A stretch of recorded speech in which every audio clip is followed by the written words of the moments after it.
Y'all know what time it is. Y'all don't know, y'all better ask somebody. Hat on, suit on, looking like a dapper dog, giving them all dressed like $1,000,000, diamond things in its cuffs. Y'all tell me who could it be but Steve Harvey? Everybody out there listening to me, put your hands together for Steve Harvey. Put your hands together.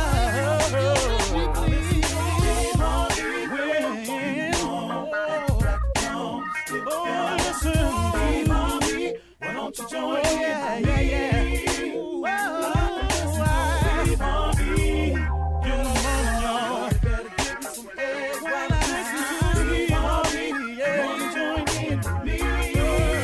If you're with me, help me say, turn your radio on. You gotta turn it on, yeah. Turn it on. Steve Harvey in the morning, y'all.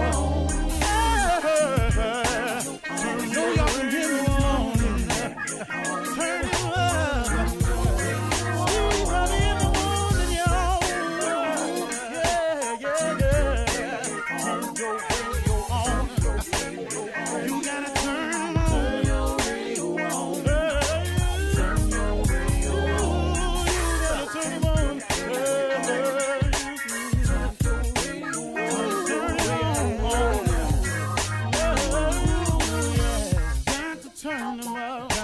Steve Harvey got to turn them out. Got to turn them out. Harvey turn them on to the morning, y'all.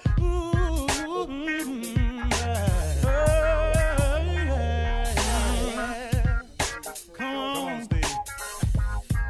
Come on. Do your thing, Big Daddy. I sure will. Good morning, everybody. You are listening to The Voice. Come on. Dig me now. One and only Steve Harvey. Man, got a radio show.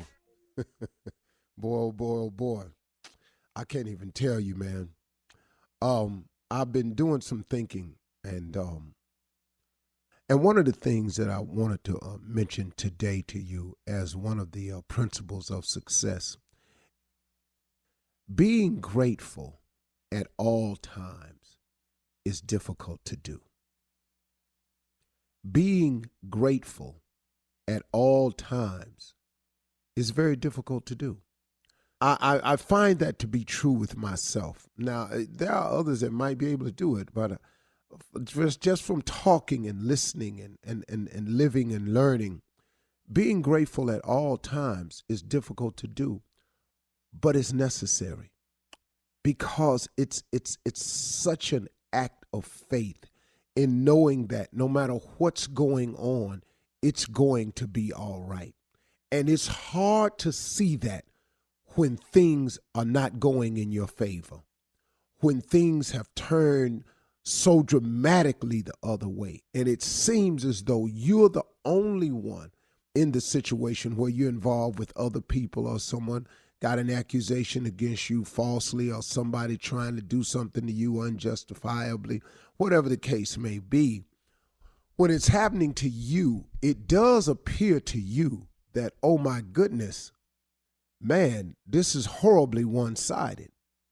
So it is difficult. It is hard to do, to be grateful at all times, but it's so necessary. And I just want to point out a couple of things to you. First of all, the difficulty in being grateful in hard times is that, number one, the present circumstances oftentimes is just so pressing and so overwhelming that a lot of your energy is devoted to trying to come up with the solution for that, or trying to muster the strength to weather the storm, or trying to just brace yourself to try to get through it. And in doing that, it's hard to be grateful. It's hard to be grateful in pain. And I know it is. But here is the trick for me. This is what I've had to learn how to do. And I guess it takes practice to get here. It's not nothing you just start doing right away. You got to practice it in small increments to really get it. What I've always had to say to myself, and what I've learned to say to myself, is this is happening to me because God is working me through something. This is happening to me because it's some form of test that I have to pass in order to graduate to the next grade, in order to be allowed to move to the next level. This is happening to me because there's something I need to purge my life of, my body of, my spirit of. Something's purging in me. And when you purge something, it's painful. You know, it's like a person getting off drugs. The withdrawal is agonizing, I've been told. And every documentary I've ever watched, it's an agonizing process to go cold turkey, to withdraw, to pull away after you've been doing something so long. And so I know that this process is tough when you're going through some pain, but when you're purging your system, when you're having to pass a test, when you're about to when you're being made ready for the next level, that moment right in there, in realizing that that's what's happening, that's where you find the gratitude. That's where I found the gratitude. I hope I'm explaining this correctly. I'm going to keep trying until I get it. But that's where you find the gratitude. The second part of it is that God has never left me.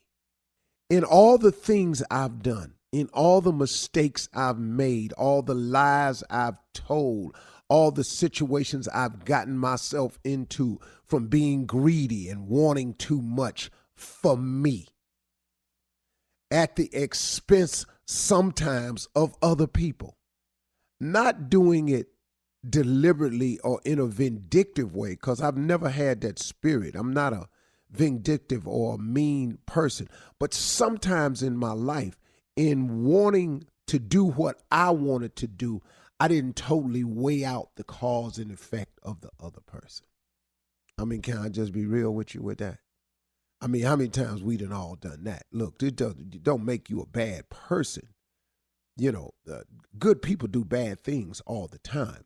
I just happen to have come to the realization that unknowingly and not with malice intent towards a person, I've hurt people looking at something I wanted to do without really looking at what the cause and effect would be on the other person.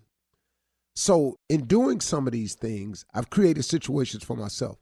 But God, through his grace and mercy, has allowed me to even get beyond that. So when I'm saying that God has never left me, in spite of myself, he's always gotten me through. So that's the other part of it too, see, that no matter what you're going through, you've got to understand that God has always gotten you through it. Now, hasn't he? Now, it may not be the way you wanted or the way you liked, but guess what? You can't do wrong and not pay for that now. That's not how this works. That's never going to be the case. But the great thing about God is he fires warning shots at us all the time. He gives us an opportunity to stop. You know, he don't fully punish us right away every time we do something wrong, now does he? You know, eventually you're going to get caught doing whatever it is you're doing. You do understand that, don't you? But the first time, that close call, that was a warning shot for you to stop. Look, I know you're not perfect. I know we all sinners down here. So I know you're going to make mistakes one time. I know you was looking at her when you wasn't supposed to. I know you said something to him when you wasn't supposed to. I know you got with her when you know you wasn't supposed to. And I know you got with him when you know you wasn't supposed to. So I tell you what I'm going to do. I'm going to fire a warning shot, and maybe you'll slow your roll this time. But we keep on, though. See, that's what happens. See, we just keep on. And then the next thing you know, we get caught. Now, oh, Lord, have mercy. I want out of this. Yeah, well, see, you done dug this hole pretty deep. And he going to get you out. But it's some things that's got to go down now because you didn't pay attention to the warning shot. See, had you stopped the first time you felt bad about it and said you wasn't going to do it no more, the situation wouldn't be as critical. But because we don't stop and we go again, but God always forgives. He always allows us to get back up again. He always gives us mercy. He always gives us his grace. He always does that. You're listening to the Steve Harvey Morning Show. 1, 2, 3, 4, 5, 8. We can stop all this conversation. We can end all the debates. Stop offering up your terms of engagement, your invalid factors of proof. It has been decided on last night that the greatest team sport athlete of our time is Tom Brady. I know some of y'all got your finger in the back of your throat, but you gonna have to give it up. Y'all, yeah. What? Ladies and gentlemen, the Steve Harvey Morning Show.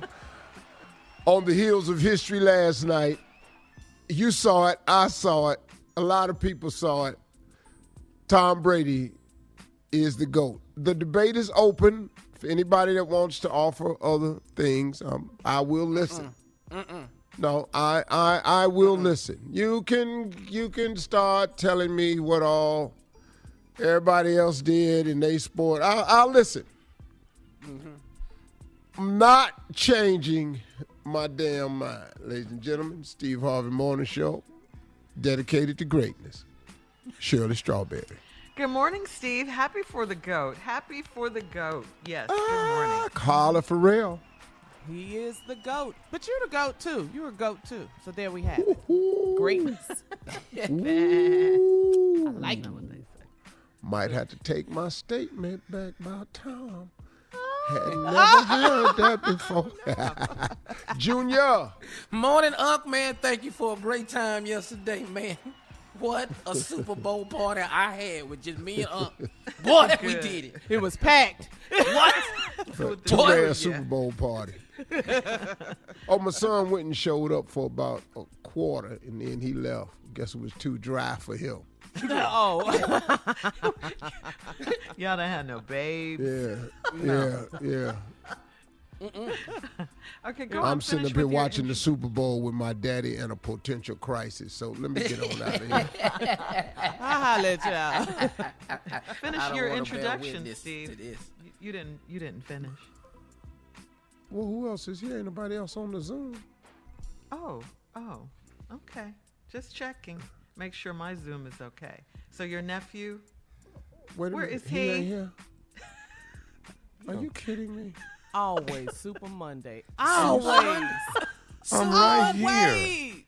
I'm right here. Oh, ain't nobody. Oh, there you are. Hey, dog, why ain't you on Zoom? I'm right here. Oh, my hung God. Hell yeah, listen to him. Are we talking too loud for you? Jumping in the air so people could see him. He's exhausted. Well.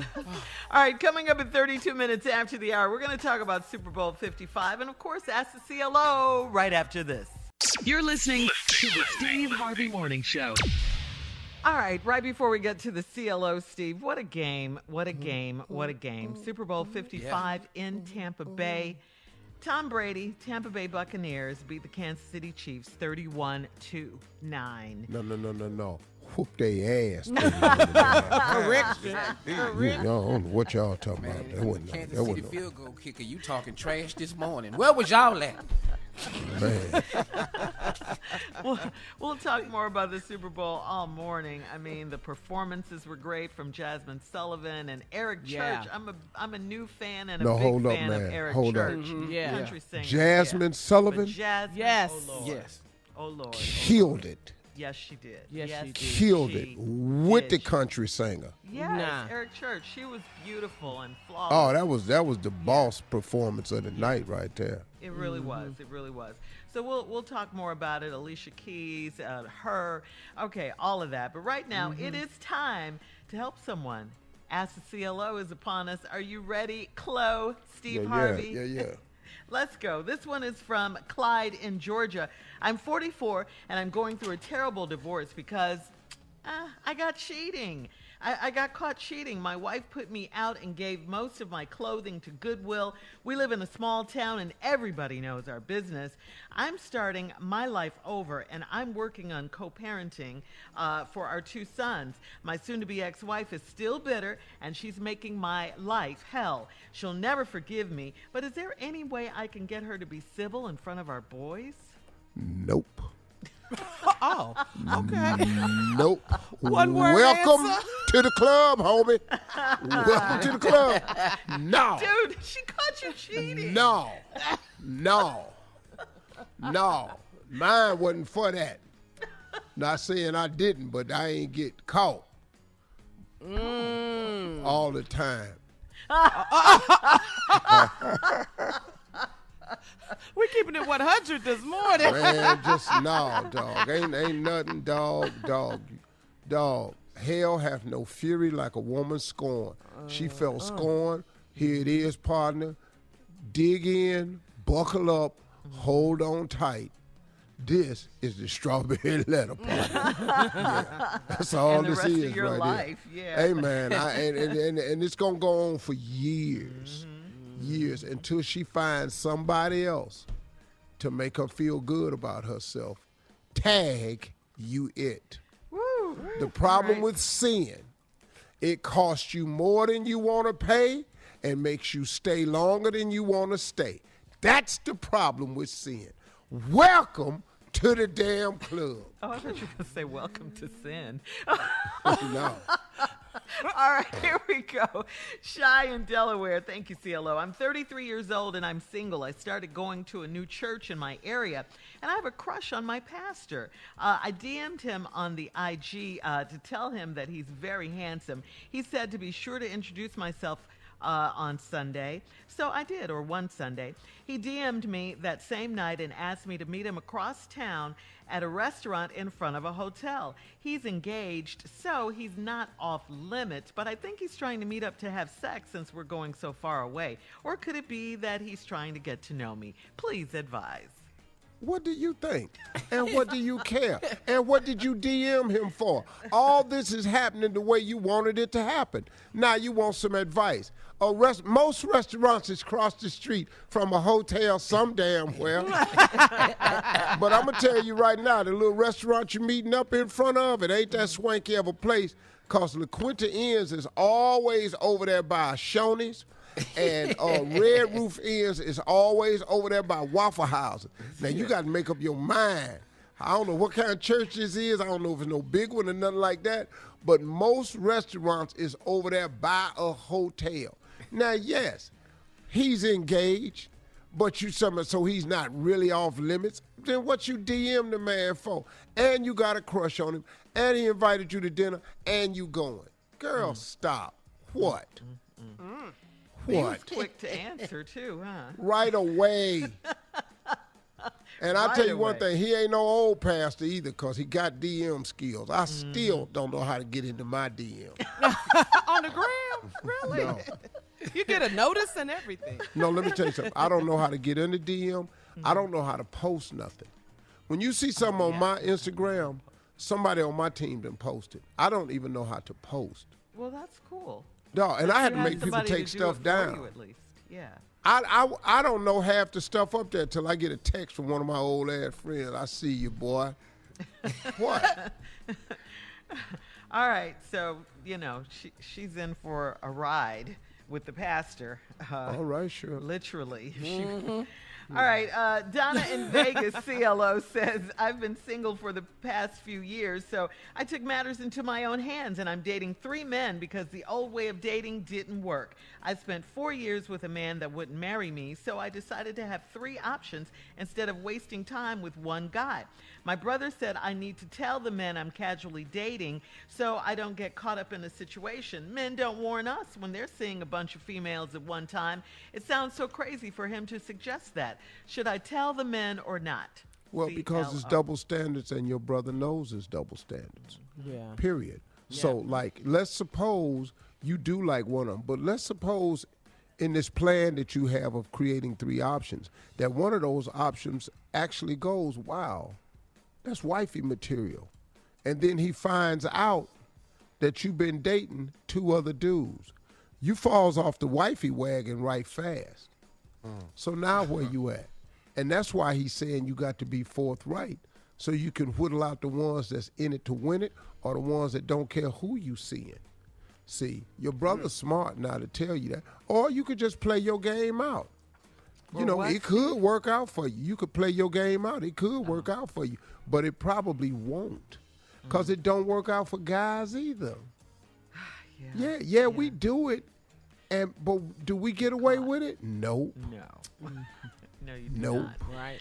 All right, thank you, CLO. Great advice as usual. Coming up next, church complaints, Reverend Motown, Deacon Def Jam in the building right after this. You're listening to the Steve Harvey Morning Show.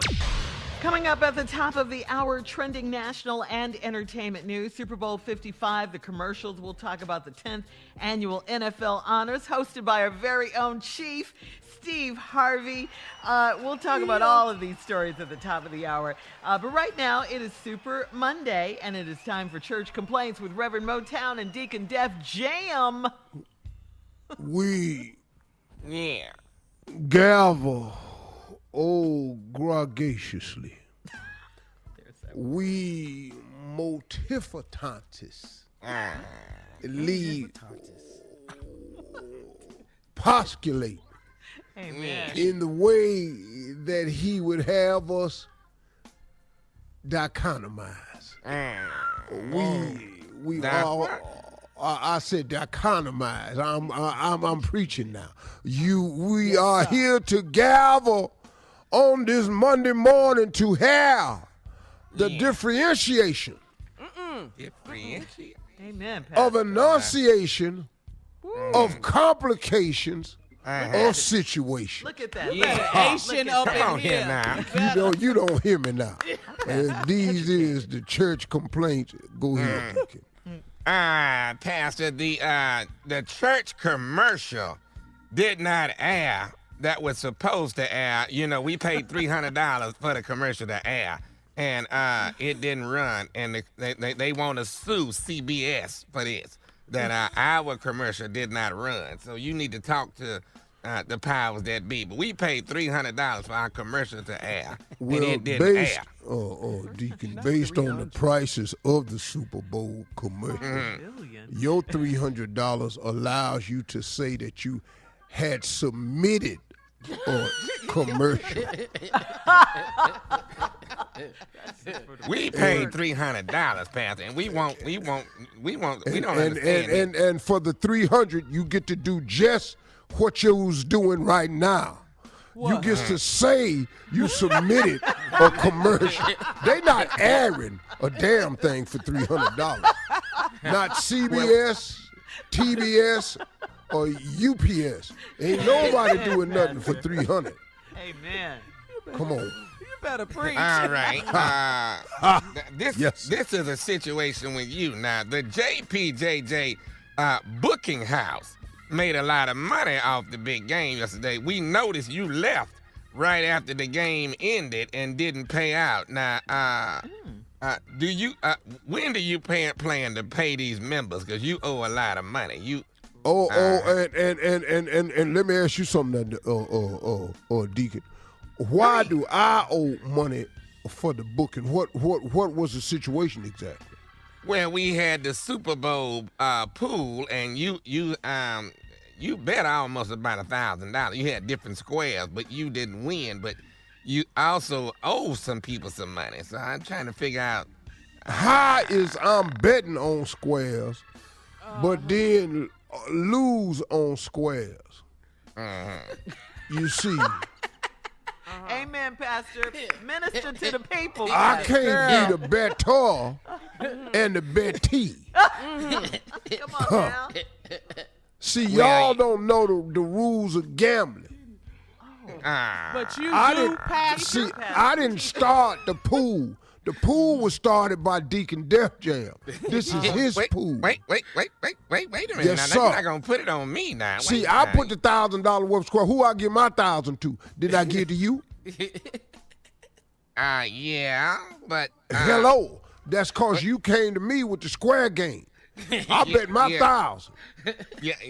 Now, what you didn't know was down at the booking house, I bet 1,500 on old-ass Tom Brady. That's y'all problem. He delivered. When did you bet $1,500? You didn't go through me. You were supposed to go through me on that. I said I went down to the booking house. Professionals. Yeah. As a pastor, you did that? Mm-hmm. Well, I have it on my phone. It's an app. I ain't got to go down there. Digital. Yeah, let me find this app so I can show him. I didn't know you was betting on you. You're not telling me everything you're doing. Now that's a problem already. But that's that's gonna forever be a problem. Yeah. Mm-hmm. All right, let me keep moving. Listen here. Andy Reid, the Kansas City coach, is asking that we pray for Tom Brady to retire so they could possibly go to the Super Bowl again next year, maybe win. They want you to talk to Tom about not coming back. That's what they want you to do. Maybe you didn't understand my prior statement. You bet on that it. I bet 1,500 on Tom. And won. Why would I go down there and ask him to do anything except give me a hug? The GOAT. All right, Pastor, look at here. The halftime was just a disaster. And the deaf choir is in outrage that they didn't get to perform. And they say, the Weeknd can't hold a candle to them, and they mad that they didn't get to perform. I'm going to need you to talk to the deaf choir, because they said they could really have done a lot better job than what he did. I actually thought the deaf choir was the background dancer. You did, Pastor. All the people. Why'd you think that? All so the people. ignorant. You thought That would what? look like I thought the deaf choir was in the background dancers for the Weeknd. You thought they made it. Cause I thought Deacon Def Jam being a member of Kappa Alpha Psi, they wear masks when they perform. Wait a minute. Wait a minute now. I didn't know we was bringing our fraternities into this. No, we didn't bring ours into nothing. You just brought mine into it. Now, I don't know why you did. Because Kappas sometimes perform with mask on. Mm-hmm. That half opera mask of the white man, which I've never understood why y'all would be white.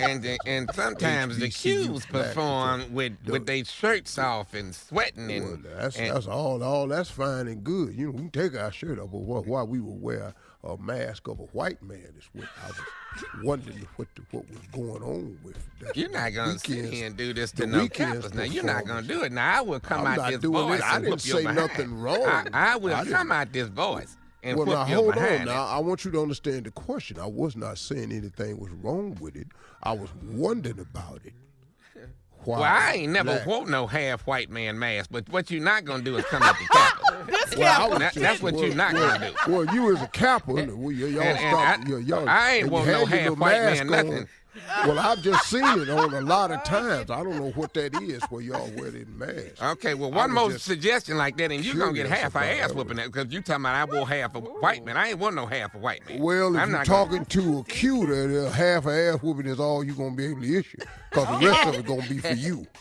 Well, then it's just going to be two halves, but don't think you can't get your behind whooped.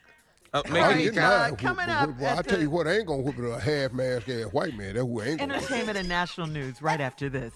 You're listening to the Steve Harvey Morning Show. In today's trending news, as we all know, the Tom Brady and the Tampa Bay Buccaneers defeated the Kansas City Chiefs in Super Bowl 55. Also trending, baby. Yeah, they did. They really did. Also trending, singer The Weeknd promised a cinematic experience with his Pepsi Super Bowl halftime show, and he definitely delivered. That's exactly what it was during his set. Did you see? It kind of appeared like an angel descended from the sky. Did you guys pay attention to that? Yeah. Before revealing like a big. Oh, huh? What'd you say, Tom? I didn't understand a damn thing, but y'all go ahead though. Go ahead. Go ahead. You can go ahead and do what you're doing. But I didn't understand a damn thing. Weekend, last week, Thursday, Friday. I ain't understand a damn thing. All the young people that I talked to loved it. Yeah. Okay, with an old person over here, 53, I ain't understand a damn thing. So go ahead. Anyway, the angel appeared, looked like it was an angel, before revealing this wall of background singers and dancers wearing plastic masks that you were talking about earlier in the show, Steve. Then he performed Steve wasn't talking about any plastic masks. Yeah, Motown, the half Pastor mask. Motown. Pastor Motown. Oh, sorry. Yes, Pastor Yes. Motown. Yeah. He's an actor. They don't know Pastor Motown as Steve. Well, Oh my God. Well, they know it, but you have to separate the two when you're talking to professionals like me and Tommy. Oh, that's true. Oh, okay. Yeah, but there were mixed reviews, Tommy, on the Weeknd's halftime performance. A lot of people loved it. A lot of people didn't love it so much or didn't understand it like you, but I liked it. I didn't understand a damn thing. I'm going to say it again. I like Weeknd's music, though. He got some Yeah.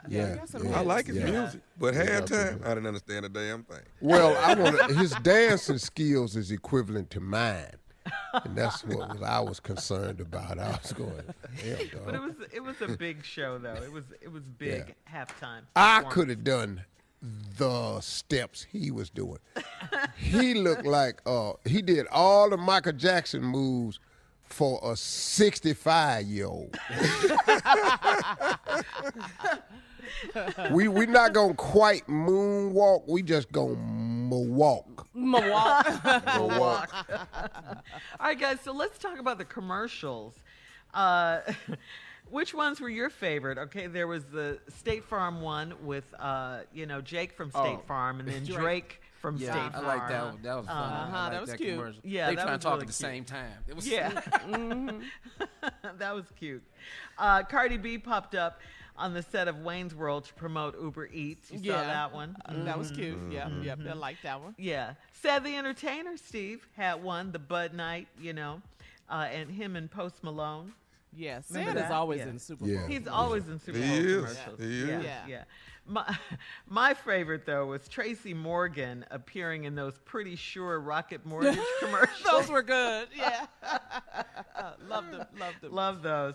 And, of course, the fan favorite, Michael B. Jordan as Alexa. Yes. Yeah, that was good. We talked about that one last week, too. Yeah, a lot of feel-good type coming together type commercials, too. Shirley, that movie looks good. Old? It's called Old? Yeah, Old, yeah. Yeah, that looks looks good. Yeah, when you go to this island as a young person and... I saw that. Yeah. Watch that. And did you see the Coming to America 2 Yes, trailer? the trailer. Yeah. Can't I wait can't for wait that. for that. I can't wait for that one. I really can't. Any favorites stick out in your mind, Steve? I didn't really watch them, tell you the truth. Be honest with you. I Oh, like Yeah, I the didn't- I Bruce didn't really watch Springsteen it. one. Oh, I did yeah, like the Bruce that was Springsteen one, very yeah. long, but it was good. It talked about unity, the country. it was a Jeep ad, yeah. Yeah, I didn't really watch them. I Yeah. saw the one where the little caption said, you could have just told us it was a boy. They had the blue powder blew up on everybody. Gender Eminem. reveal. The Eminem commercials, yeah. Yeah. They saying sorry with M&Ms. And finally, something you did see, Steve, because you were a part of it. You hosted the NFL Honors Saturday night, this past Saturday night. Blue cheese. What? You were blue cheese. You were. I missed it. were. What you had on, dog? Oh, What? Man? come on, talk about it. Come on, the we black got- and we white. had Come on, on. Steve. No, you talk about You it, don't want- Shirley. oh, okay. I don't want to be, I just had it on. You don't want to stunt. Well, what was the fabric? Was it silk? Because it was beautiful. It was a What is beautiful. this, velvet? Yeah. What? Oh, the black and Black white and one? white. Uh-huh. Yeah. No, it was like a stretch. It had a little stretch to it. It Oh, was did like it? it was like a linen silk. Oh, okay. It was You know. really nice. The jacket, black and white, bold print. Then he had on black tuxedo pants with a white shirt and a white bow tie, Tommy. You missed Yeah, that it was look. good. It was Yeah. good. Yeah. And then And then he had on this leopard jacket, same fabric, I think what Monica called diamonds all over it because it was sparkling everywhere. Yeah, they weren't diamonds. But it was beautiful. Yeah, they were Swarovski crystals. Fake glitter. But it was beautiful. Yeah, you did your thing. You did your thing. Now, how was that for you performing? I mean, it's hard. There's no crowd. Mm-hmm. I mean, and I fought him on even doing it. Mm-hmm. Steve, please, we've got to get your monologues. You're just famous now. Come on, please. And so we did it. I mean, the reviews, the reviews, went viral, so it was good. Mm-hmm. I felt good about it not to have an audience. I thought the jokes was timely. I did some stuff I thought was funny. And it was. All right, coming up at 20 minutes after the hour, our resident poet Junior is here. Oh, wow. He's going to bless us with a brand new poem. Right after this. Y'all. You're listening to the Steve Harvey Morning Show. Well, she did it again. Youth Poet Laureate Amanda Gorman honored team captains and frontline COVID-19 heroes in her poem, Chorus of the Captains, during last night's Super Bowl. Young Amanda was outstanding yet again. We just simply love her. We do. Yes. And, Shirley, I wanted to say this. Oh, say it, yes. We had a 2-man Super Bowl party, Junior, and I kid y'all not. Uh-huh. We were sitting there watching it. When the young girl came out and started doing the poem, Junior face twisted. He be hating Steve. That boy face cocked sideways. I said, Junior, is you for real? Yeah, because she's dragging me. She is dragging me. She's so talented. I can't quit though. I'm competitive. Well, he said, dog, she got me again. Well, not to be outdone, our very own resident poet, Junior, is here with the new poem. What you got, Junior? Here we go. This is from Tom Brady. And the poem is called, Who's Too Old? Here we go. Not the coach or the QB, because the coach is 68 and the QB is 43. Who's too old? You say we passed our prime, but we just saw on TV old beach young boys behind. They was talking about retirement, putting me in a home. Brady's name never came up. It was Mahomes. And here's to all the old people. Don't stand up, stay seated, because Brady gave Mahomes a butt whooping, the butt whooping that he needed. So here's to the old people. Yesterday was your day. And did you know that Coach of Tampa is just as old as Jay? That's J. Anthony Brown. The end. Take that, Amanda Gorman. Man, I'm going to keep fighting, girl. Old school wins, baby. So let me tell you this. So Junior asked me during the Super Bowl, he said, you didn't tell him I did poetry? I said, yeah, I did. I submitted 4 samples from the show. To the NFL? Yeah. I say, that's why her ass out there right now. Yeah. Because he doing NFL honors. You didn't give Roger Goodell none of my poetry. Talk to him. You talk to him. Keep fighting, Junior. Your day keep is fighting, coming. She dragging me right now. She killing you. She showing up at the Grammys. This is over. If I see her at the Grammys, I know I'm over. Yeah. Her poems are always on point, and so are yours, Junior. She did a great job. She's brilliant. Not to be outdone. She was brilliant. She really is. Such a talented young lady. All right, coming up at 34 minutes after the hour, what's on your mind this morning? Call us 877-29-STEVE. You're listening to the Steve Harvey Morning Show. All right, So Steve, let's excited. go to the phones and talk to the people. Let's you go. want to talk to us? 877-29-STEVE. Huh? Go ahead, Shirley. Line 1, Honey Graham. Honey Graham. I like that name. Honey Graham out of Harlem, New York City, how are baby. you? Hey, Honey Graham. How you doing? Good. How are you? Honey Graham, what's on your mind? I'm great. It's such a pleasure to speak to you guys. Okay.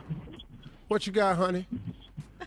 Hi, Mr. Steve. What I just want to know, do you guys think that Donald Trump is going to get away with, is he going to be held responsible for his actions for inciting a riot, or is he going to get away like he normally does? Well, in my opinion, I think because a lot of this is going to have to be held in the Senate, and I don't think the Republicans are going to make a move to convict him. I think they are mostly comprised of cowards. I think the Republican Party is more concerned with power, position, and money than they are justice, equality, and rights and morality or immorality. They've lost their moral compass to that party, to Donald Trump. I think that the Republican Party became the Trump Party for real.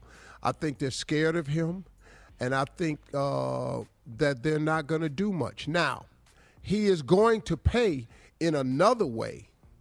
I wish they would impeach him, because if they would impeach him, that means he would lose Secret Service protection for the rest of his life.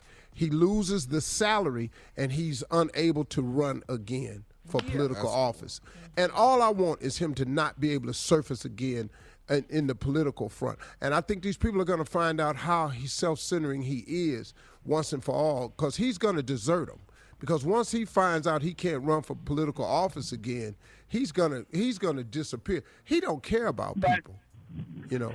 He just cares about himself. Now, do I hope? Yes, I hope he does pay. But now New York gonna make him pay for all his crimes.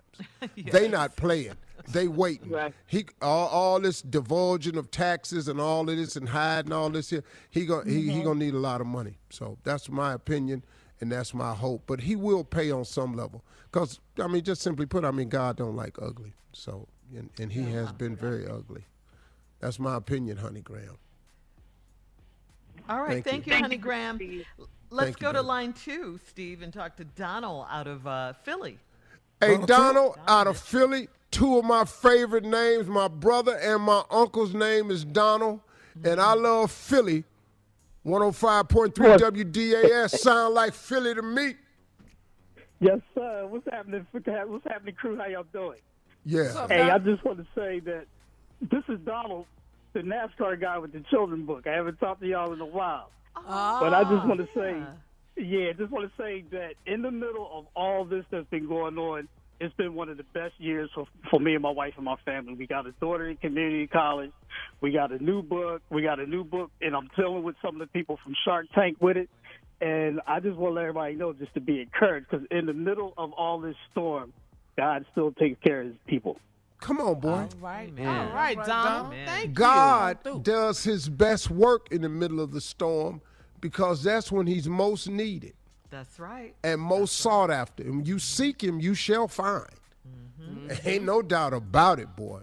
Amen. 2020 was a rough year, but I had some amazing things happen in my life. All right. Let's try to get one more show. Thank you, Donald. Let's go to line 3 and talk to Camilla out of Michigan. Camilla. Hey, Camilla. Good morning, everyone. I listen to you guys every morning driving to work. So since I got a break as an educator, here's my question.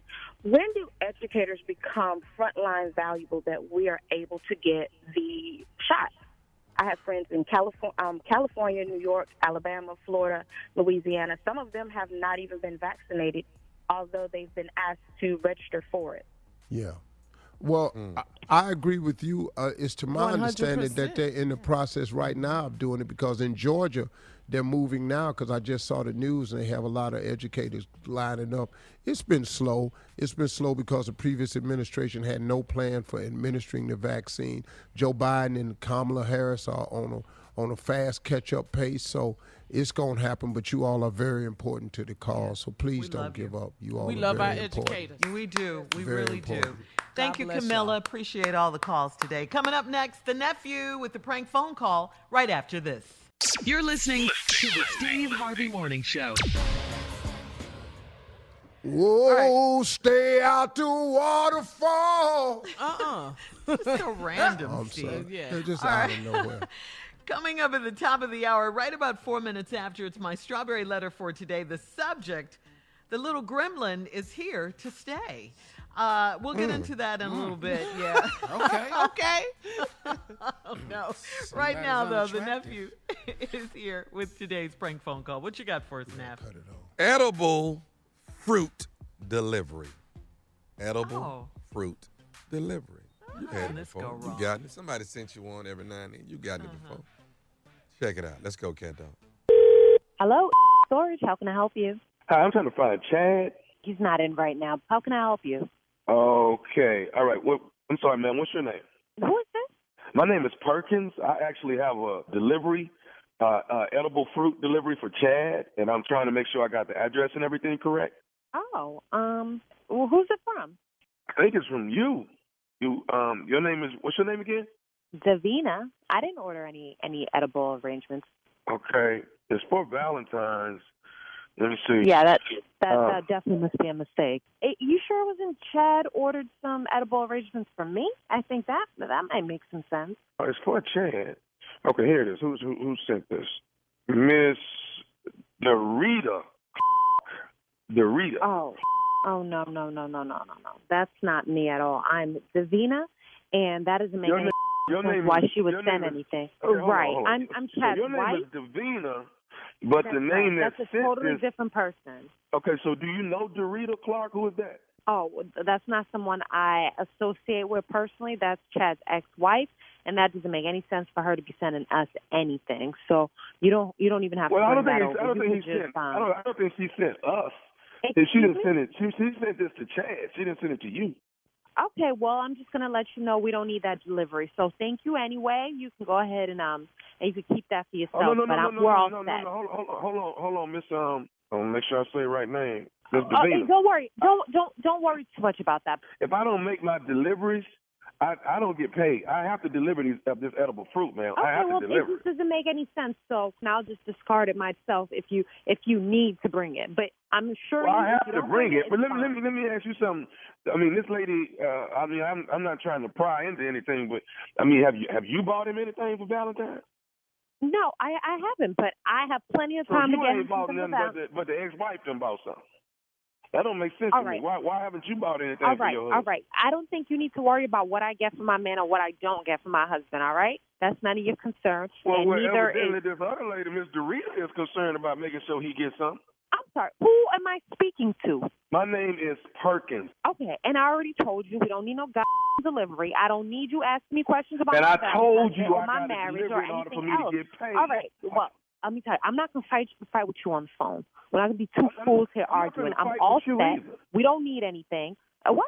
No, you don't need to be on the phone here questioning me. You don't need to be questioning me about what I do or don't do for my husband. That's absolutely none of your business. I need to know when Mr. Chad is going to be there. So Mr. Chad might want Don't worry so much about Chad. This is our family business. Family business, and I'm his wife. Do you understand what that means? I'm his wife. I understand that. But evidently his ex-wife wants him to have this fruit. You are really pissing me off. Chad, and I'm not finna come deliver nothing to you, and you're gonna throw it away. This is Chad's fruit basket. And did she send you? Did Dorita send you specifically?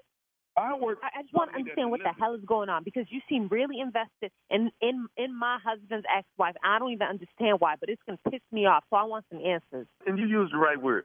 You're not invested in Chad. Why haven't you bought anything for Chad? His ex-wife is buying fruit. Perkins, I'm going to need you to speak to your manager, because I'm getting real upset right now, and you don't want no problems with me. So why don't you hand over your manager the phone, and we're going to settle this, me and your manager, and I don't want to ever see you, because I don't even know what I'm going to do. I've been so disrespected on this phone call right now. Ruined my whole damn day. So why don't you pass your manager the phone? I'm not finna put you on the phone with my manager and I lose my job. Oh, you're going to have to put me on the phone with your manager. You don't have to put me. I'm going to call back. I'm going to make sure you get fired for disrespecting me. You taking your anger out on the ex-wife and you taking it out on me. The anger that you have for her, you taking it out on me. That's what you're doing.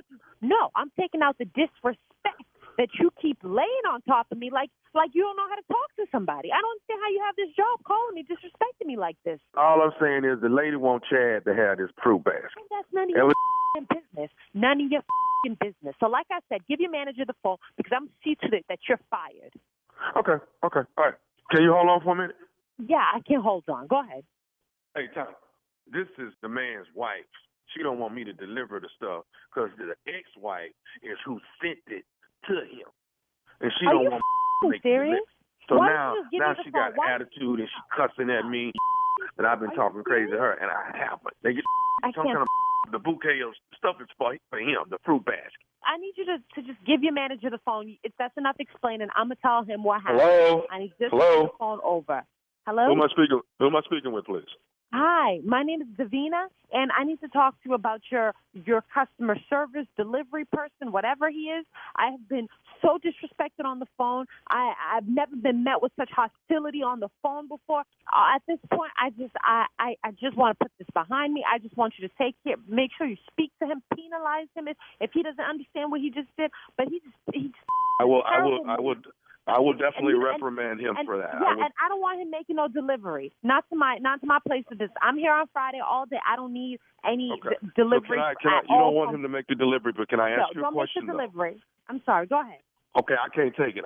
Listen, this is nephew Tommy from the Steve Harvey Morning Show. All right, your husband Chad got me to prank phone call you. I'm sorry. What?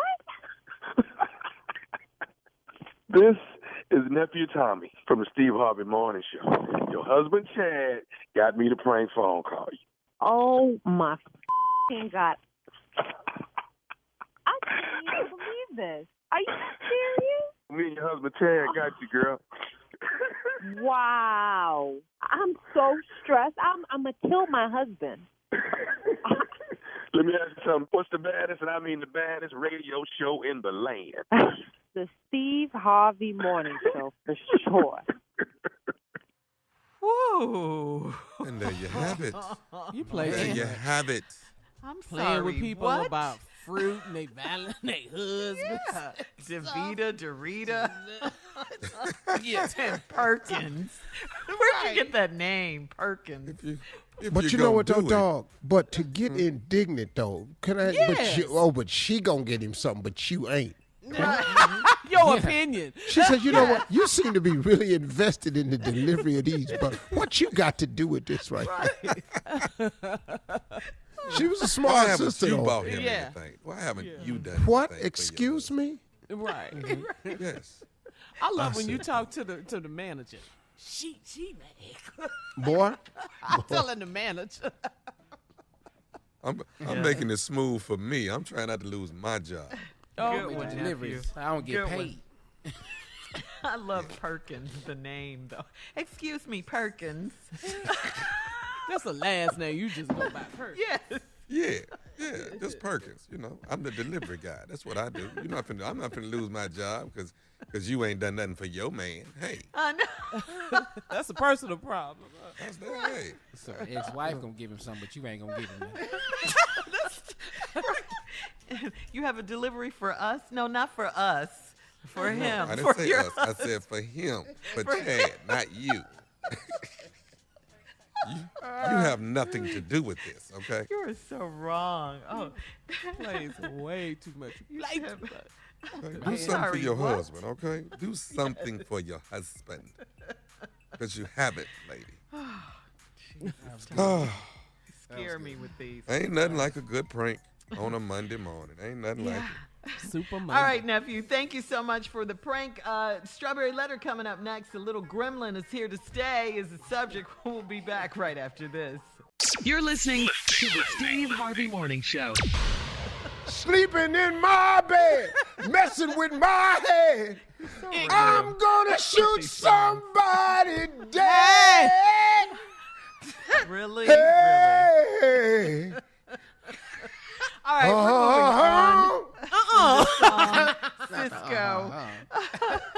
Boy, Time that was now my for cut right there. Yes. Get your letter. Time now for today's Strawberry Letter. If you need advice on relationships, dating, work, sex, parenting, and more, you've come to the right place. Submit your Strawberry Letter to steveharveyfm.com and click Submit Strawberry Letter. We could be reading your letter live on the air, just like we're going to read this one right here, right now. Buckle up and hold on tight. We got it for you. Here it is, the Strawberry Letter. All right, nephew. Subject: the little gremlin is here to stay. Dear Steve and Shirley, I'm 32. I'm a 32-year-old single woman, and one of my best friends recently got engaged to a man she's known for less than a year. I have a close-knit group of girlfriends, and we were all single before the quarantine, but one of our girlfriends got bored and started talking to a guy she met at the airport. We think she got lonely at home alone with nothing to do, and the little man filled that void. She looked forward to talking to him daily, and he would talk to her for hours, probably because he could not believe she actually wanted to talk to him. She had been single for years because she has a certain type of man she's attracted to. No man was ever good enough for her, so I was surprised when I saw this little creature she was talking to. This is the line, though, right here. He's the ugliest little man I have ever seen. He is short and creepy looking with very harsh, jagged features. I sent his picture to my other girlfriends in our group text, and they nicknamed him the little gremlin. The worst part of it is there's nothing we can do about it because she says he has the best personality of any man she's ever dated. We tried to pretend we're happy for her, but we had to ask if she's planning to have a baby with this man. She told us that she and the little gremlin are planning to start a family immediately. So we're thinking we need to have a heart-to-heart talk with her before we have to babysit baby gremlins one day. We know the type of men she's attracted to. We think that being stuck in the house alone for 4 months took its toll on her mentally.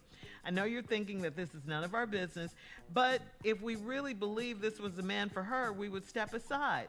It's our place to save her. Don't you agree? No, I do not agree.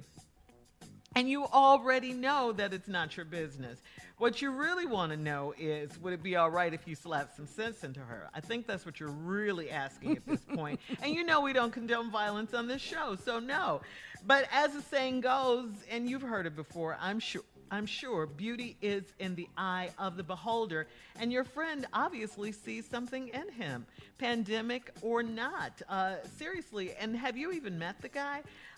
Because I've seen, well, I won't say ugly, but I've seen very unattractive guys get the most beautiful women. And for a whole lot of reasons, like swag. Where? Huh? I'm sorry. Go ahead. I've seen it. It's not a whole lot of reasons like swag, personality, as you mentioned in the letter, kindness, conversation. You know, maybe they've seen him interact with their kids. They're a good dad. They're a gentleman. And of course, lots and lots of money always helps if you're very unattractive. Two of my good girlfriends have told me that they, quote, love ugly guys. They say ugly guys work harder to please them. They say ugly guys take care of them. And ugly guys are more appreciative of them. So maybe your friend is not crazy, you know, like you think after all. You know, you said she may have some sort of mental problem. Maybe this little man, as you call him, this little gremlin, brings something other than looks to the table and has touched your friend's heart like no man has before. He's got to be a heck of a guy to get your friend. And looks aren't everything. They really aren't. So stay out of her business, friend, and just be happy for her, friend. Steve? You know, here we go. Now, Come before on. I give you my response to this letter, once again, don't email me, don't text me, don't tweet me. I don't care. I don't care. Somebody on this show has to tell the raw, uncut, edited truth. Little Gremlin is here to stay. You got a 32-year-old single woman and your friend recently got engaged. Now, she's known this man for less than a year, and y'all close-knit, and during the quarantine, one of your girlfriends got bored and started talking to a guy she met in the airport. Thought y'all was quarantined, so she met this dude in the airport. We think she got lonely at home alone and nothing to do, and the little man filled the void. Now, right away on this show, when we say little man, our mind gravitates to a certain person, but this is not him. No. This letter has nothing to do with him. because they describe this man as a little gremlin, and he's not that. She's been single for some years, and certain type of man she's trying, and no man ever been good enough for her. So when they were surprised when they saw this little creature. Now, our little man has never been referred to as a little creature. So once again, let's not even think that, because he is not a little creature stature at all. Never, nobody ever said little gremlin or nothing like that, just little man. All we've ever. And this is the ugliest man I've ever seen. That line wow. Is hurtful. The ugliest man you've ever seen, which once again removes our little man, because he is not the ugliest man you've ever seen. Because we not attractive in our family, but we not just flat out blowed now. All right, hold that thought. Do this with you today. I deal with this when we come back. Yeah, we'll have about part this two little of Steve's gremlin response. lady. Coming up at 23 minutes little after gremlin the man, hour. my bad. Little gremlins here to stay as a subject. We'll get back into it right after this. You're listening to the Steve Harvey Morning Show. All right, Steve, come on. Let's recap today's Strawberry Letter. The subject, the little gremlin, is here to stay. Well, we got this 32-year-old single woman, and one of her best friends got engaged to a man she's known less than a year. Now, they're a tight group of girlfriends, and they're all single. All of them is single before the quarantine. But one of their girlfriends met this guy in the airport, and they say that just got tired of being alone and met this little man that filled the void. She looked forward to talking to him daily, and he would talk to her for hours. See, now, the problem that they having with this is that this is not her type of guy, and no man has ever been good enough before, and they were surprised when they saw this little creature that she was talking to. He is the ugliest man I have ever seen. Now, let me explain something to y'all. Let me explain something to y'all. This is the ugliest man you've ever seen. He has spent hours talking to her. Let me explain something to you about ugly people. When you talk back to them, they are surprised anyway. Because, like if you real ugly and you talking to me, I keep it brief. Because I'm looking at you the whole time. And I know me, so let me just keep this brief before I say something. Because it's going to show on my face. Hey, Steve, how you doing? Well, I saw you on NFL Honors. You looked real nice. You did a great job. Yeah, appreciate that. All right. Hey, listen, I got to go. But wait a minute, Steve. I wanted to ask you, were those sparklies on your jacket? Were those real diamonds or rhinestones? Yes. I'm going to talk to you a little bit later. I got to go. Steve. Steve! Baby sick. Baby, you ain't got no babies. What baby? Yeah, but I'm going to say something. You're going to say something to get out of it. Yeah, we got to do that. So anyway, now he's the ugliest man you've ever seen. He's short and creepy looking with very harsh, jagged features. I sent a picture to my other girlfriends in the group and they nicknamed him Lil Gremlin. All right, now let's just call him Lil Gremlin or LG. Now LG has been talking to this woman for hours because ugly people are shocked when people talk back. So they good conversationalists because they have a lot of time to sit around and imagine what they would say if somebody would stop long enough to talk to them. And ugly people can talk a lot longer on the phone because it ain't you ain't got nothing to focus on. Yeah. And the key to being ugly is you got to be nice. That's the key to being ugly. What you cannot do is be ugly and rude because now ain't nobody got no time for you. Ugly people is some of the sweetest people I've ever met. I promise you. Not all the time. Now, some of them has let the ugliness affect them. Ugly. They double ugly. Well, since I'm ugly, watch this. And that's the wrong approach. Right. If you're going to be ugly, you want to be kind. So somebody will want to be bothered with you. Now, Lil Gremlin, as y'all call him, has mastered the art of kindness, chivalry, conversation, sweet. And so now the worst part of this is that there's nothing they say they can do about it because she says He has the best personality of any man she's ever dated. He got to. He got to. You develop these skills. Let me give you a personal story.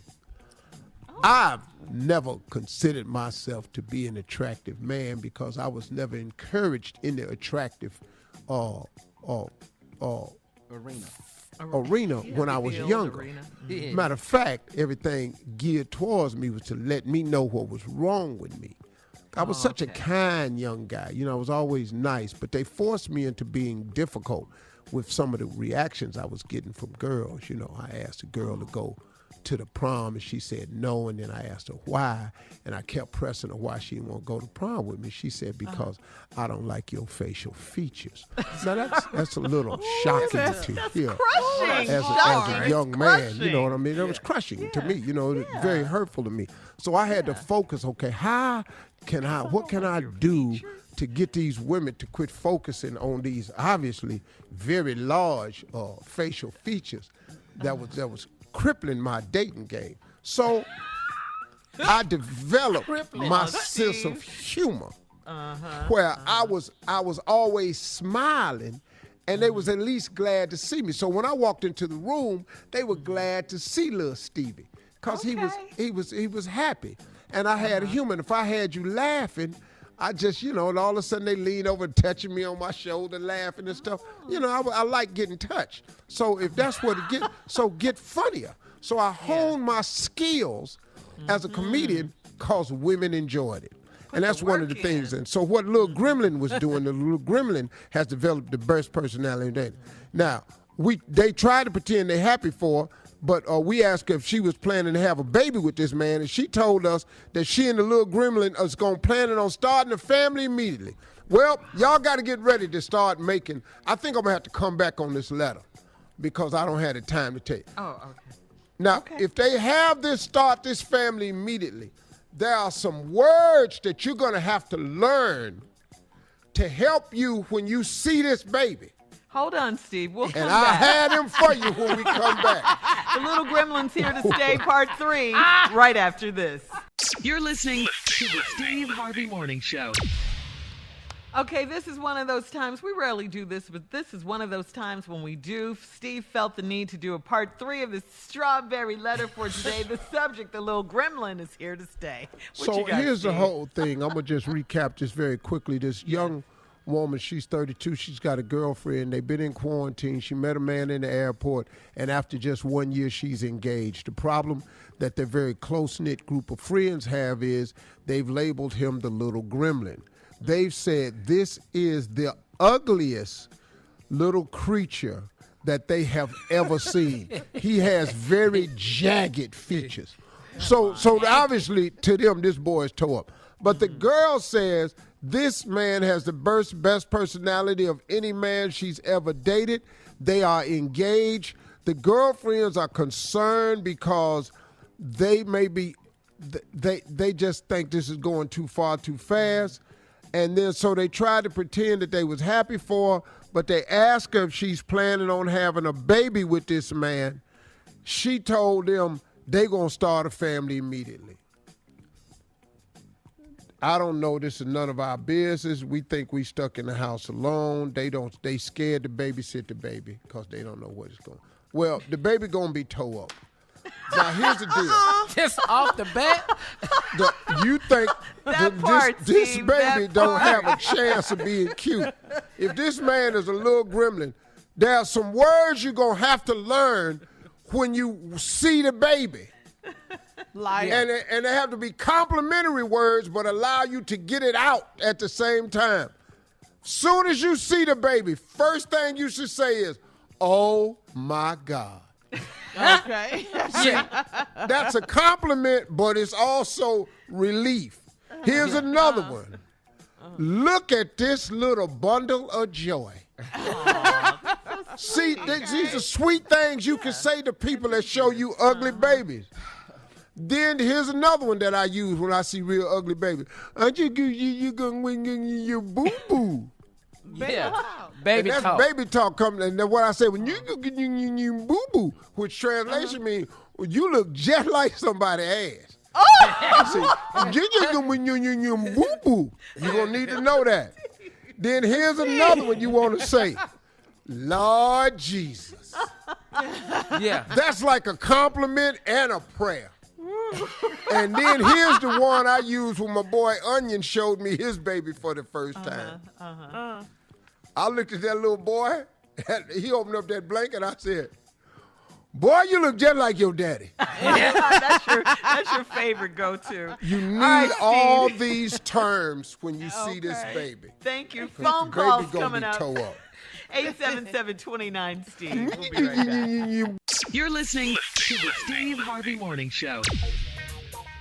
All right, Steve, come on. Let's go to the phones and talk to the people. 877-29-STEVE. Let's go to line 1 and talk to Stephen out of Alabama.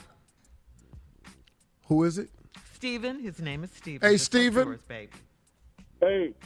Hey, what's going on, man? What's on your mind today? How you doing, Mr. Harvey and crew? Good morning once again. I listen to y'all. Love your show. Good morning. Thank you, man. Thank you. Hey, did you see the streaker that came on the field yesterday at the game? Yes. Yes. Wasn't that crazy? Wasn't that crazy? I'm from New England. I live down here in Alabama now. I'm from New England, Foxborough, where Tom Brady is, where the GOAT is. But he did his thing. The Patriots should have never let him go. And I'll see him retire in, 45 years old and let him get another championship. Go out on top, definitely. Well, Stephen, let me be the first as a Cleveland Browns fan to say we don't really give a damn that the Patriots are not in the playoffs. No. I've hated Boston with everything in me my entire life, ever since they flipped over that black school bus years ago. So we appreciate you moving to Alabama because at least we'll take your call. My radio show don't even take calls from Foxborough. So thank you for moving. Other than that, we wouldn't even be talking.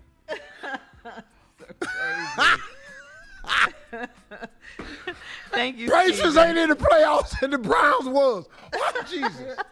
Ran Stephen off. We're going to line 2 and talk to Alvin out of Atlanta, Steve. Alvin. Alvin. Alvin. Line 2, Alvin. Hello. Hey, Alvin, what's on your mind, man? What's going on? Nothing much, man. Thank you, Mr. Harvey, for taking my call. I'm a diehard Atlanta fan, so I don't want to get in trouble with you about no football, so let me just go ahead and get to the point. Thank you so much, crew, for being the inspirational team that you are. Love you all. My son attended your mentoring camp some time ago. It was absolutely amazing. And because of your advice to me about jumping and not only having faith, but stepping out on faith, I did just that. And because of that, I am a very wildly successful blues artist. I got my first major record deal. It allowed me to buy my home for me and my kids as a single father. It has been nothing but a great journey. Thank you, Mr. Harvey, for investing in people. You are the voice, and you talked to us about voting, and everything you said came true, man. We love you, and we appreciate you all, and long live the Steve Harvey Morning Show. Yes, Lord. Wow. From Thank your you, mouth Alvin. to God's ears. Yeah. Yes, sir. Alvin, that was pretty boss, man. I appreciate that, man. Alvin Love took it, a Alvin. jump, man. You got to do that. Yeah. And the morning show, man, we were so committed last year. I'm very proud of that that the team put forward for voting and everything that they did, man, to keep everybody informed. Appreciate those words of encouragement, Alvin. We accept it. Thank you. We got time for another one, Shirley? Yeah, let's go to line 3 and talk to Eunice out of Maryland. Eunice! Yes. Good morning, Steve and Posse. I love you guys. I listen to you every morning. Miss Eunice, Yes. when were you born? I'm a D.C. girl. I mean, I'm 3 generations. I mean, I'm a real D.C. girl, okay? DCG. Okay. I'm not AKA, I'm a DCG. Okay, you're not going to answer the question. Okay, Oh, go. where? Go when? Yeah, she thinks you said that's where. okay. Before 1970, anybody named their baby Eunice after that. But Go ahead. I'm Timothy's mother in the Bible, Steve, now. Yeah, no, ain't nothing wrong with Eunice. It's just, has, decades to it. That's all. Anyway. I love you anyway, Steve. I love you too, baby. Yeah, you had the President Bryce Vice President's ear, and two things close to my heart is the education bill they're doing. They make everything in this country like a welfare program, and I wish they would make this education thing for all kids going to college and maybe make the criteria they have to have a B or C average or whatever. The second thing close to my heart is water. If they can do legislation to make, instead of us having to go out and buy water all the time, Deer Park or whoever, I ain't going to bring their name up, I'm sorry, but it don't make no sense when legislation can make them bring the water up to the level they need to be, the same level that those water companies bring it up. Well, but hold on. I want to address that question. Okay. Can we come back? Yeah, we have to come back anyway. I'll we're out of come time. back. We'll be back with more of the Steve Harvey Morning Show right after this. You're listening to the Steve Harvey Morning Show. All right, so listen, Steve, you are trending, okay? You know, from when you hosted the NFL Honors on Saturday night, people just love your monologue. Take a listen to this. Do you know how good it feels to be a Browns fan and we make the playoffs and the Patriots don't? Do you know how good that feels? Jarvis Landry, thank you, man. From the bottom of my heart, from a Cleveland boy all his life. Die hard, Cleveland. We're in the playoffs, man. I don't give a damn if none of y'all clap. The Browns was in the playoffs. And if your ass ain't clapping, if you on this screen, hell, your ass ain't in the playoffs either. So let's just spread it around. NFL honors. You know, they half-ass clapping them football players. Well, y'all might as well not get mad at me because you ain't in the playoffs either. That's why you're on this screen. Everybody in the playoffs is in Tampa. I think they were not clapping because they were in disbelief. Is he really saying this stuff? Yeah. But a lot of the so Cleveland crazy. Brown fans and Buffalo Bill fans, they were retweeting that because they were happy you were saying that. Oh, Yeah. dog. I saw that. The system, the Yeah. Patriots. It was a good system. show, Well, the man. Patriots system You at did your home. thing, Steve. Yeah. You fly, like Shirley said. All right, we'll have more of the Steve Harvey Morning Show coming up in 33 minutes after the hour, right after this. You're listening to the Steve Harvey Morning Show. Listen, I mean, the Super Bowl, what can you say? Great game. Would you guys consider that a great game? I thought it was. 31-9? I thought it was a great game because it stunned everybody. First of all, Tampa Bay were underdogs. True. Tampa Bay was underdogs. Yeah. And for them to play the way they played, but, you know, I told everybody, I said, hey, you know, I'm pulled for Patrick Mahomes because that's what they want to. But I say I'm scared of Tampa Bay. When you looked at this team, Tampa Bay was in the top 5 offensive teams in football and the top 5 defensive teams in football. Kansas City's in the top offense, but their defense wasn't in the top nothing. So you got to deal with that. The top 15 players in the NFL in the Tampa Bay and Tampa Bay and Kansas City, I think I'm saying this right, has 15 of the top players in the NFL. 5 of them is on Kansas City. Them other 10 is over there on Tampa Bay.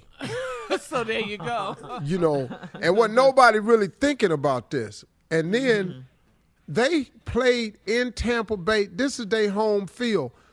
Like that last interception, they couldn't air what that guy said, but he said, this my blankety blank house.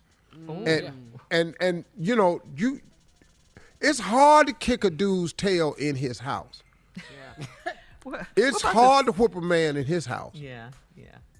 What about the streaker, though?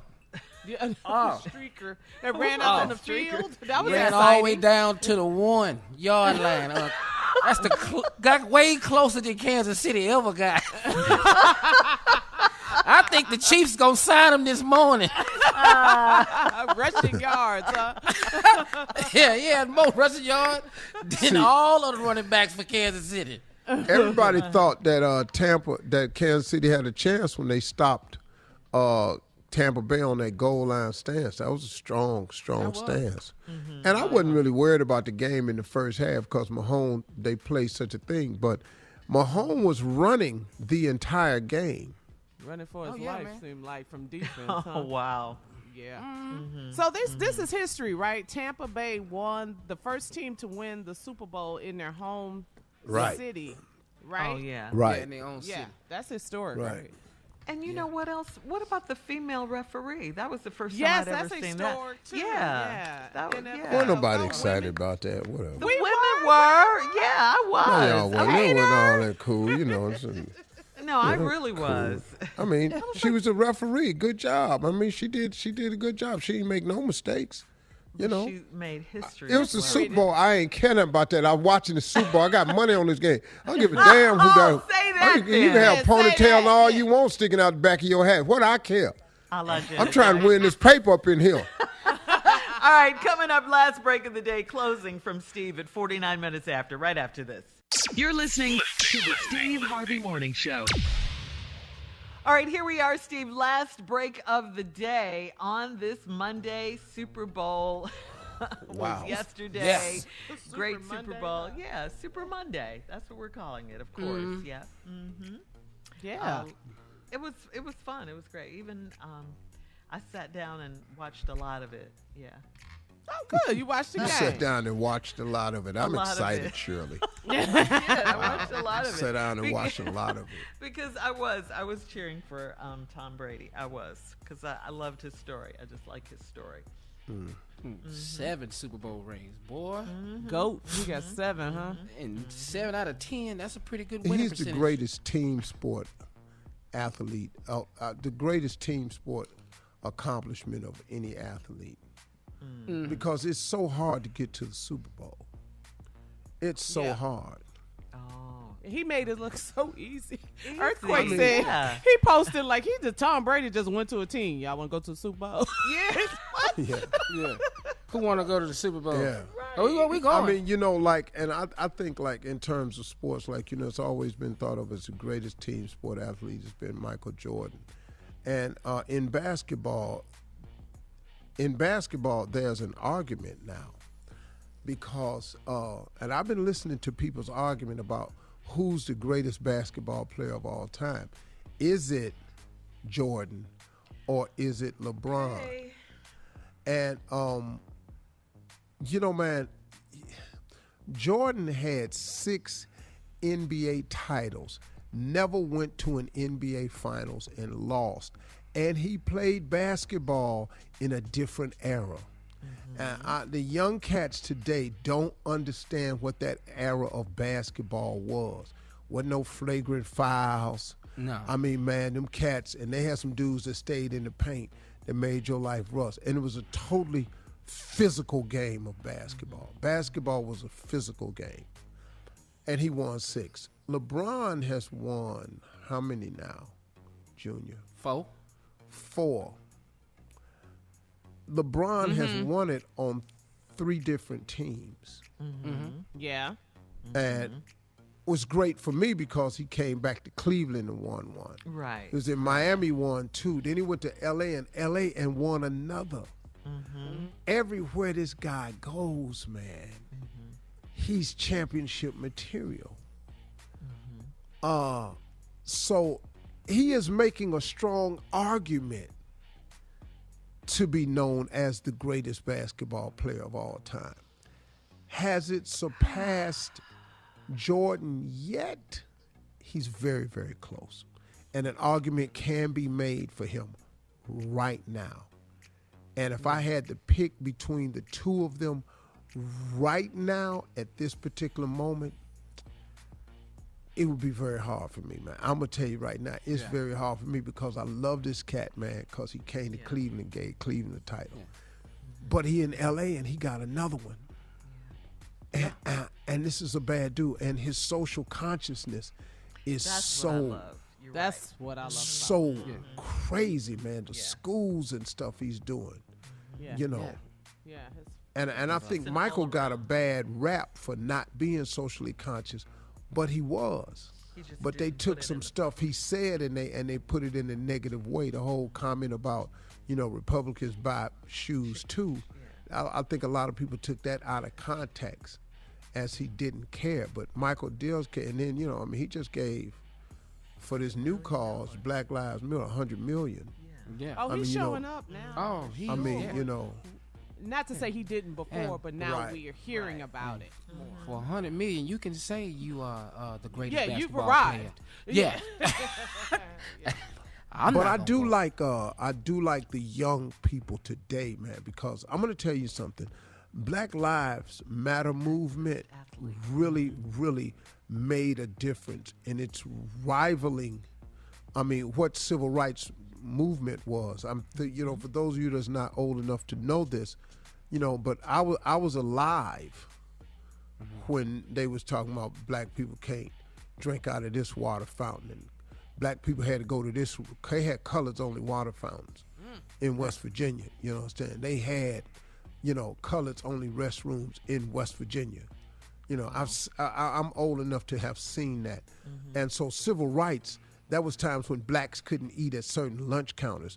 That was times when black people had to go to the back door at gas stations. This was still happening down south in the 80s. Oh, by the way, in 85, 2 black comedians couldn't perform on the same show in a comedy club in 1985. Wow. The year I started. So it's not far removed of what we see today. But civil rights made a huge accomplishment to busing, to housing, to education, affirmative action, lunch counters, all types of stuff. Them boys in civil rights was tough. But this new movement of Black Lives Matter was very, very powerful. And social media and the news coverage made it go. And they joined forces. And the reason Biden and Kamala Harris are in the White House today is because of basketball players and football players and rappers and all this, and people who joined forces and made a very, very active difference. And the young activists out there, the Tamika Maris and the Charlemagne's and these young cats that's out here, that's lions that roar loud with their platforms, is what made a big difference. So I want to say I'm very proud of Black Lives Matter movement. I'm very, very proud of the young people who stood up and made a huge difference with voting, and Stacey Abrams and people like that who really were foot soldiers in all of this. So. Yes, sir. Got it. Yeah. Black History Month. Yeah. Black Lives Matter.